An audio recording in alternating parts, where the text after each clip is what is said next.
Halo, Assalamualaikum. Ngopi yuk, Bray? Ini baru Ngopi Bray, ngobrol penuh inspirasi bersama RSI Jemur Sari. Assalamualaikum, Dokter Bangun. Waalaikumsalam warahmatullahi wabarakatuh. Apa kabar nih, Dok? Alhamdulillah baik.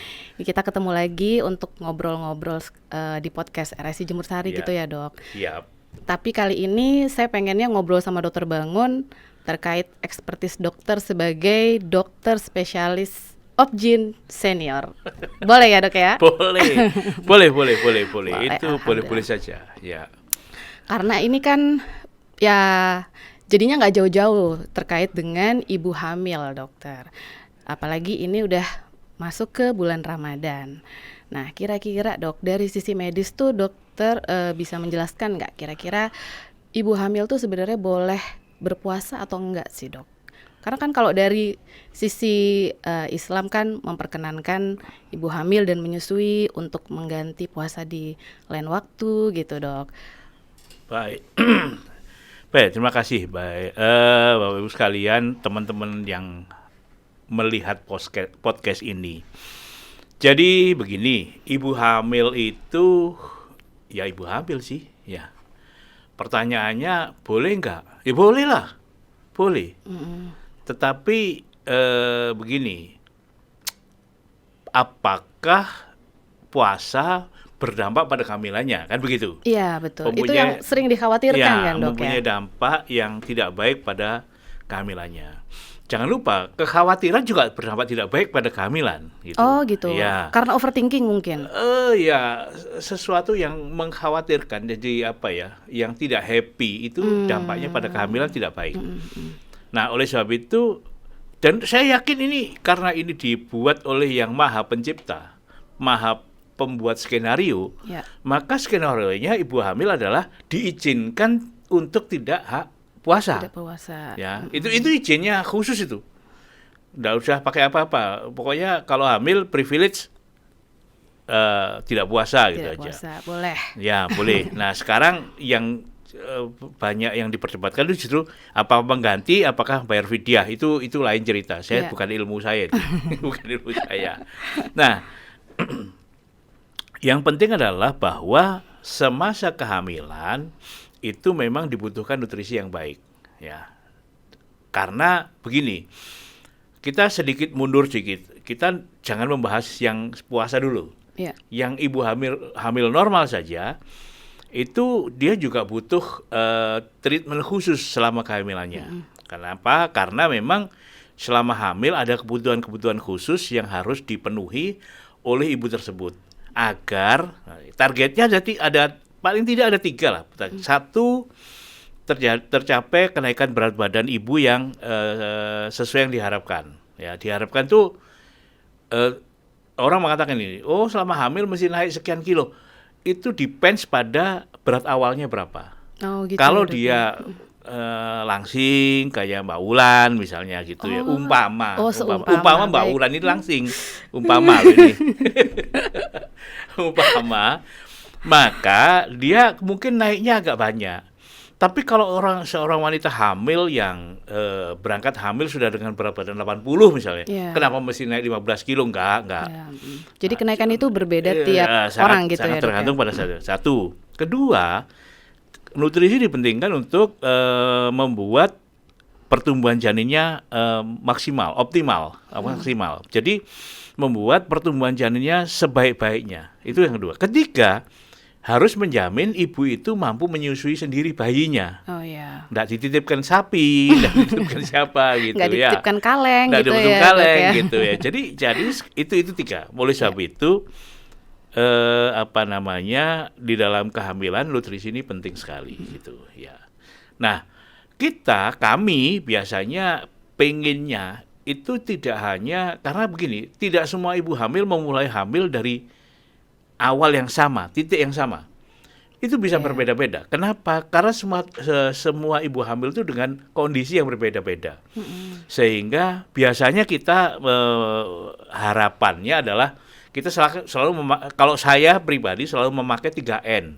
3N apa itu, Dok? 3N itu satu nature alami, ya. kedua nurture itu perawatan, ketiga nutrition. Nutrition. Jadi Berarti- nutrition itu bagian dari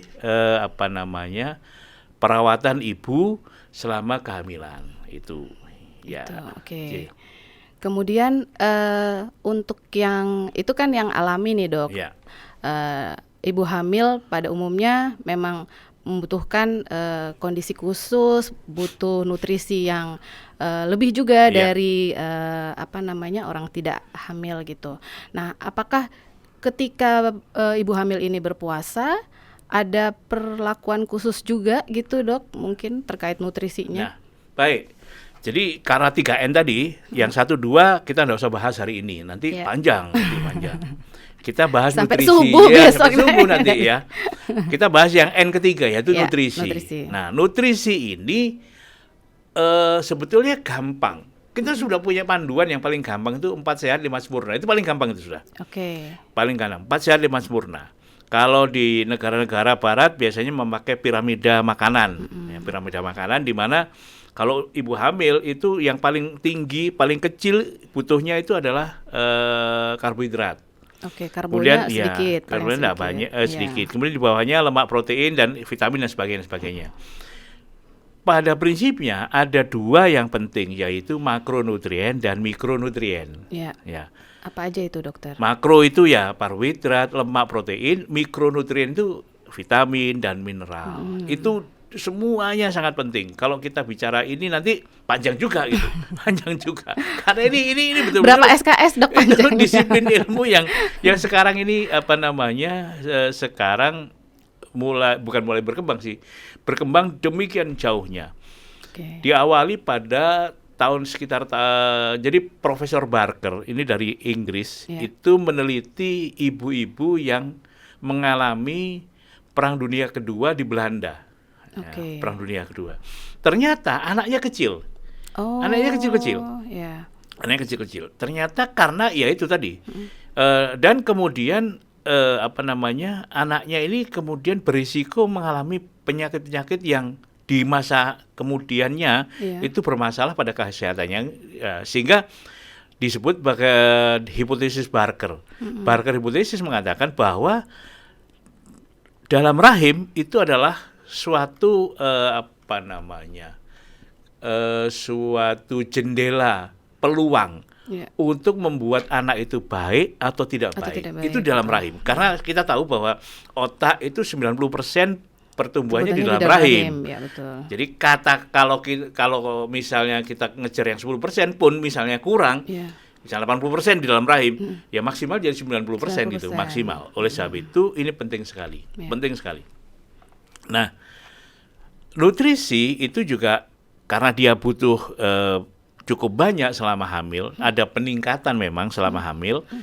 Nah, kemudian bagaimana pada waktu puasa? Ya. Kan dia berkurang kesempatan makannya. Iya, yang ya tadinya 3 kali cuma jadi 2 kali. Dokter. Nah, maka yang pertama adalah kalau itu trimester pertama, Iya. itu biasanya ibu hamil tuh dengan banyak keluhan tuh. mual, Mual, benar. muntah, nggak usah puasa deh gitu ya.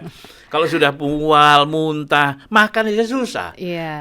Kenapa mesti puasa Nah, gitu gitu. ya? Nggak usah puasa Ya. gitu. Jadi kalau misal ibu hamil ada keluhan Iya. seperti itu, Iya. maksudnya ada masih mual, masih muntah, Iya. sebaiknya memang nggak usah Nggak puasa usah dulu puasa, gitu ya, iya. Dok. Yang mengizinkan bukan dokter itu. Oh ya, Allah yang Subhanahu wa mengizinkan. Ta'ala. Allah yang mengizinkan. Bukan Privilege dokter. khusus Privilege gitu ya. memang Oke. itu. Jadi kalau dia ada keluhan, dia jangan puasa. Kemudian kedua adalah kalau misalnya ada masalah-masalah kesehatan, ini yang sebetulnya kaitan dengan nurture tadi. Oke. Nurture misalnya begini, orang dengan diabetes Oh, itu iya. berisiko satu pada awal kehamilan itu risikonya kalau tidak kelainan bawaan keguguran, Oh ya, gitu. abortus spontan. Iya. Nah, oleh sebab itu pada ibu-ibu yang diabetes diharapkan sudah mengatur gula darahnya 3 bulan sebelum dia Sebelum hamil. hamil. Nah, repotnya di kita ini hamil itu sesuatu yang tidak diduga-duga Iya, dan tidak kejutan gitu ya, Dok, ya? Iya, Kejutan. ujuk-ujuk. Kalau ditanya kapan, enggak apa, Dok, tahu-tahu hamil, lu tahu-tahu hamil. Padahal kita kalau menikah, untuk menikah pesta yang cuma berdiri 2-3 jam, kita Iya. persiapannya jauh-jauh hari nih. Iya, sampai 3-6 bulan yang 3-6 sebelumnya bulan, gitu ya. pilih baju lah, apalah Iya, gitu. benar. Tapi untuk menghasilkan anak, keturunan yang long life, Iya. itu kadang-kadang kita nggak mempersiapkan. Nah, ini harapnya persiapan.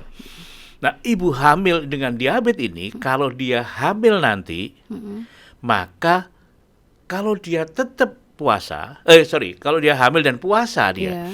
ini kesulitan mengatur gula darahnya. Nah, sekali lagi, itu berisiko untuk bayinya. Iya. Sehingga untuk ibu-ibu yang seperti ini sebaiknya juga tidak usah Berpuasa saat ya, hamil karena ribet gitu. nanti Iya. ngatur gula darah. Kalau dia tidak berpuasa, obatnya tidak diminum, tahu-tahu gula darahnya Gula darahnya, tinggi. ya, nanti tidak terkontrol gitu ya, Dok, Tidak terkontrol. gula Kalau darahnya. diminum gula darahnya rendah, terlalu rendah, Terlalu ya. rendah, Dan itu berisiko juga gitu. Iya. Oleh sebab itu, untuk mereka-mereka yang memang ada penyulit sebelum hamilnya, sebaiknya tidak usah berpuasa. Berpuasa, Sebaiknya oke. tidak usah berpuasa. Jadi itu syarat dan ketentuannya ya, Dokter, Iya. ya. Untuk seorang ibu hamil boleh berpuasa itu apabila bukan di trimester pertama, Ya. tidak ada keluhan. Sebenarnya trimester gitu. pertama oke, Oke. asal tidak ada keluhan. Oh gitu. Iya. Trimester pertama boleh, Boleh. asal udah nggak mual, Nggak muntah, nggak ada muntah, gitu. iya. Tahes gitu ya, Dok, ya. Sip, tahes dan gak ngamuan gitu. Oh iya. Susah suaminya soalnya nanti. Iya, iya. Ya. Lanjut, Dok. Nah, itu. Nah, kemudian kalau ibu itu ternyata sudah oke, udah oke ini, semuanya oke, semuanya baik saja, saya mau puasa, mumpung tidak mens, ya Iya, kan gitu ya, iya, mumpung betul. tidak mens, jadi puasanya bisa jangkep, Lengkap gitu. lengkap, tuntas, tidak ada utang. Iya, betul. Boleh, tetapi ingat bahwa satu, kebutuhannya harus terpenuhi. Jadi yang harusnya dia makan di siang hari itu menjadi dimakan di malam hari. Iya. Jadi misalnya gini, kan makan pagi, siang, sore, oke. Berarti kita harus makan malam, pagi kan makan sahur. Ya. Sore juga makan Buka buka puasa. Nah, di tengah-tengahnya ditambahkan satu kali lagi. Oh gitu. Ya, ditambahkan Oke. satu lagi. Berarti mungkin sebelum tidur Sebelum gitu. tidur Dokter. mungkin tidak dalam bentuk nasi ya, Oh, nasi ya. atau apa mungkin, tapi ada sesuatu yang bisa menambah di situ. Oke, snack sehat Snack mungkin. sehat. Sehat 2 piring tapi ya. Snack sehat 2 piring ya. Sehat 2 piring. Ya. Oke, oke. Itu satu. Kedua, yang juga sangat-sangat penting yaitu kebutuhan airnya. Jangan sampai ibu itu dehidrasi. Kenapa? Oh, ya, betul. Rahim itu bukan organ vital di dalam tubuh. Orang tidak punya rahim bisa hidup sejahtera. Wanita tidak punya rahim itu bisa Bisa beraktivitas bisa normal sangat gitu ya. Dok, ya. normal sekali. Jadi rahim itu bukan organ vital. Sehingga kalau ibu dehidrasi, maka dia akan memberikan darahnya itu ke organ-organ vital. Oh, Jantung, paru, otak, ginjal, itu organ vital. Akibatnya apa? Darah ke rahim akan berkurang. Oh. Akibatnya apa? Pertumbuhan janinnya atau makanan untuk janinnya akan berkurang. Ya, Karena jadi- prioritas terakhir gitu. Betul, karena prioritas Oke. terakhir. Oleh sebab itu, upayakan jangan sampai dehidrasi. Caranya bagaimana? Kebutuhan airnya dipenuhi di malam hari. Nah, ini agak susah kadang-kadang, tapi itu bisa. Jadi misalnya susu nih. Susu kan 4 sehat 5 sempurna kan ada susu nih. Iya. Susu misalnya mau 2 kali. Oke, buka puasa susu, sahur Susu, susu. oke. Itu ya. Kemudian setelah minum, misalnya gini, buka puasa dengan susu, dengan takjil, Ya. ya kan? Kemudian sholat maghrib. Iya. Nah, setelah sholat maghrib mungkin baru makan. Iya. Jadi susu dulu 1 gelas. Setelah makan, tambah lagi air 1 gelas. Oke, Nah, sudah 2 gelas. Ya, 2 gelas. Oke. Nanti tengah-tengah 1 gelas lagi. Habis Ya. terawih, capek kan? Minum lagi 1 gelas nih. Iya. Kemudian 4 kan udah. cemilan sehat tadi. Oh, ya. Nah, cemilan sehat itu Di ditambah antara, lagi 1 gelas minimal. Ya, Nah, 5. nanti sebelum sahur minimal 1 gelas, minimal 1 Minimal gelas. 1 gelas. Susu tadi kan 1 Iya. gelas. Jadi minimal 6 gelas. 6 gelas. Kalau 1 gelas 300 cc kan 1.800. Sebetulnya masih kurang. Iya. Ya tambah 1 gelas lagi bolehlah, di mana saja boleh. Itu. Harapannya cairan atau minum yang dibutuhkan oleh ibu tersebut terpenuhi meskipun dia puasa, Nah, kemudian yang perlu lagi pada waktu puasa diupayakan untuk mengurangi aktivitas yang melelahkan di siang hari. Ya balik lagi, gitu. kalau dia sampai capek dan sebagainya, sementara airnya kurang, maka aliran darahnya tidak akan ke rahim, dia akan ke tempat lain. Jadi akan kemungkinan besar menjadi dehidrasi. Betul, gitu. betul. Oke, jadi buat para ibu hamil harus bisa menjaga aktivitasnya gitu, betul, ya dokter ya. betul. Jadi dirasa-rasa gitu, dihemat-hemat gitu tenaganya. Betul. Jadi asupan makanannya cukup, gizi cukup, air jangan lupa. Harus tercukupi. Ya minimal kalau yang gampang 2 liter lah. Paling enggak ya itu tadi 6 gelas kan 1.800-an. Ya sudah deket-deket lah gitu. Tapi bukan berarti juga akhirnya itu menjadi alasan untuk membatasi aktivitasnya kan ya dok ya? Enggak, sebenarnya. iya. Karena tetap butuh bergerak gitu ya dok. Betul. Memang salah satunya wanita hamil selain nutrisi juga kita harapkan olahraga dia ringan. Nah kalau olahraganya ya dipindah aja malam hari. Ya, gitu, kan, gitu ya. Jadi mungkin setelah setelah berbuka, setelah tarawih gitu ya dok betul. ya. Bisa apalah sepeda statis atau pakai treadmill atau jalan-jalan. Kan banyak yang banyak sale kan, jadi bisa jalan-jalan kemana-mana. Banyak sale, oh ya benar. Ramadan sale. Oke deh, kembali ke dehidrasi tadi tuh dok. Nah kalau sampai nih gitu ibu hamil mengalami dehidrasi, itu tanda-tandanya tuh seperti apa sih dok? Maksudnya kadang kan kita atau jangan-jangan saya ini manja aja kali ya gitu. Kadang kan mungkin ada denial gitu dok. Atau gimana jadi supaya ibu hamil tuh tahu pasti bahwa ini nih saya sedang mengalami dehidrasi, jadi biar nggak terlambat penanganannya. Gitu. Yang pertama pasti haus ya. Cuma kan masalahnya orang puasa pasti haus. Haus yang gimana? Kan haus ya. Iya, ya itu. Jadi pertama memang haus. Oleh sebab itu kan karena susah kan menentukan dehidrasi apa tidak kan susah. Makanya aktivitas fisik di siang hari terutama itu bukan tidak dilakukan sama sekali gitu ya dok, tapi dibatasi yang kira-kira tidak sampai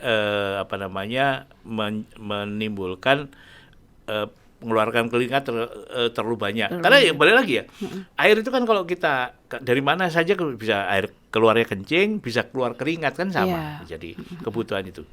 Beberapa penelitian pada atlet pada wanita wanita atlet yang hamil kemudian dia latihan, kalau dia latihannya tepat, itu justru anaknya besar. Gitu. Malah gitu ya. Tapi kalau atlet latihan terlalu berat, anaknya kecil. Karena itu tadi, kalau dia terlalu berat, maka nutrisi segala macam tidak akan lari ke rahim, karena rahim bukan nggak prioritas itu bukan tadi prioritas. Tetapi kalau antara yang tidak pernah olahraga dengan yang olahraga, itu bayinya biasanya lebih besar yang olahraga. Tapi kalau olahraganya terlalu keras, itu dia akan bayinya lebih kecil. Berarti ya memang sebenarnya berpuasa itu memang berpengaruh pada janin gitu ya dok ya.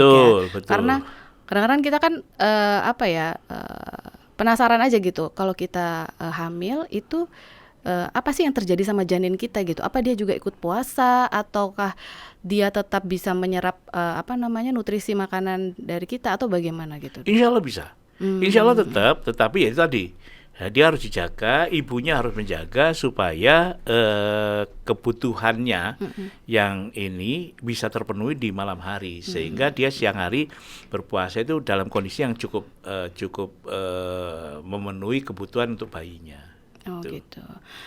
Kalau ini dokter, apa namanya, ketika ibu berpuasa, ibu hamil ini sedang berpuasa, kemudian mengalami apa ya, lemes gitu, pusing, tiba-tiba Ya yang udah mokel. mokel ya dok, Gampang. dibatalkan aja Batalkan puasanya saja. langsung gitu. Sudah, iya, enggak usah susah-susah. Iya, iya. Iya. Perlu ini nggak dok, setelah dibatalkan, apakah perlu apa namanya, memeriksakan diri lebih lanjut ke dokter Insya Allah atau enggak bagaimana? lah, ya enggak perlu lah, enggak perlu. Kecuali kalau dia merasa, makanya ini sekarang counting ya, menghitung gerak bayi itu penting. Oh, Salah oke. satunya adalah Ya. kalau dia merasa gerak bayinya baik-baik saja, tidak ada masalah, insya Allah tidak ada masalah. Oke. Iya. Berarti acuannya lebih ke gerak bayinya. Gerak bayi, Kalau lebih masih untuk kondisi aktif bayi. sama seperti Iya, sama sebelumnya, seperti biasanya, ya oke, enggak masalah, nggak gitu. masalah gitu ya. Tapi jangan lupa bahwa bayi juga tidur. Jadi iya. dia, kok gak gerak-gerak ya? Ya kadang dia waktunya tidur, makanya ada, kalau dia gerak-gerak asalkan sekian menit, sekian waktu misalnya ada geraknya, ya sudahlah. Itu. Karena memang bayi itu banyakan tidur memang. Ya kita tahu lah, bayi lahir itu kan lebih banyak Lebih tidurnya banyak tidur, daripada ya. dalam rahim juga begitu. Sama gitu ya dok. Iya. Berarti sebenarnya berpuasa pada ibu hamil ini juga sebenarnya banyak manfaatnya juga berarti ya dok. Insya Ya? Allah, insya Allah. Kira-kira Iya. apa dok manfaat untuk ibu dan untuk janinnya sendiri kalau ibunya tuh berpuasa? Ya, secara umum sama sih antara puasa dan tidak puasa, sebenarnya sama. Jadi artinya gini, puasa tidak merugikan. Oke. Ya, puasa tidak merugikan ibu hamil. Sehingga kalau ibu hamil itu merasa badannya oke, kondisi tubuhnya juga oke, monggo silahkan berpuasa. Puasa. Tetapi jangan lupa bahwa di situ ada target yang harus dicapai, yaitu dia harus memberikan asupan makanan dan gizi yang cukup, Ya. kemudian dia asupan airnya juga cukup. Nah itu harus dicapai dengan di waktu malam hari yang dia tidak berpuasa. Dan sebetulnya puasa di Indonesia itu rata-rata antara 13 jam, 13,5 jam lah kurang lebih. Itu sebetulnya belum terlalu berisiko, terutama kalau ibunya gak terlalu banyak aktivitas fisiknya ya, gitu. Jadi masih waktu ideal gitu ya dok Ya, berpuasa. relatif masih ini. Beberapa penelitian itu mengatakan bahwa itu baru berdampak kalau dia lebih dari 16 jam kalau saya tidak lupa. Ya.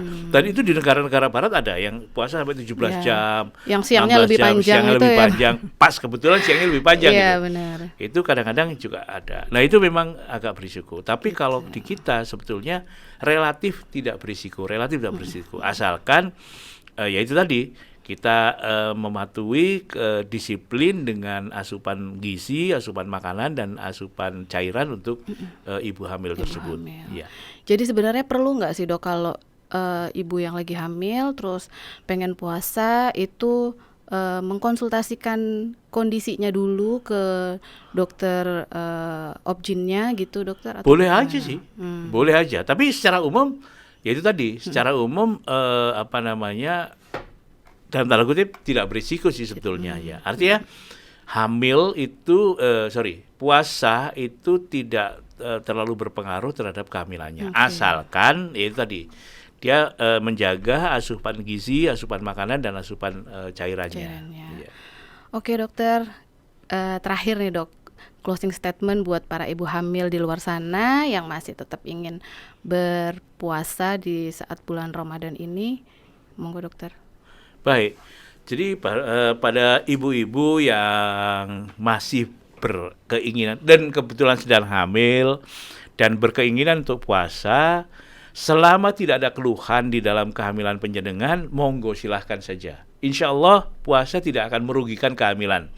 Tetapi syaratnya adalah penjenengan diharapkan tetap mematuhi memberikan gizi, asupan makanan yang cukup pada bayinya, pada diri sendiri, dan jangan lupa asupan cairannya, air, apapun, susu boleh, air putih boleh, apapun boleh. Ya. Kecuali satu yang tidak boleh, alkohol.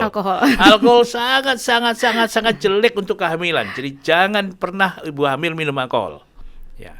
Itu yang salah satu tadi, nurture tadi. Jadi kalau seorang ibu kebetulan merokok, dia sebelum hamil 3 bulan sebelumnya harus sudah berhenti menghentikan rokoknya. Begitupun dengan alkohol. Alkohol sudah janganlah, enggak usah.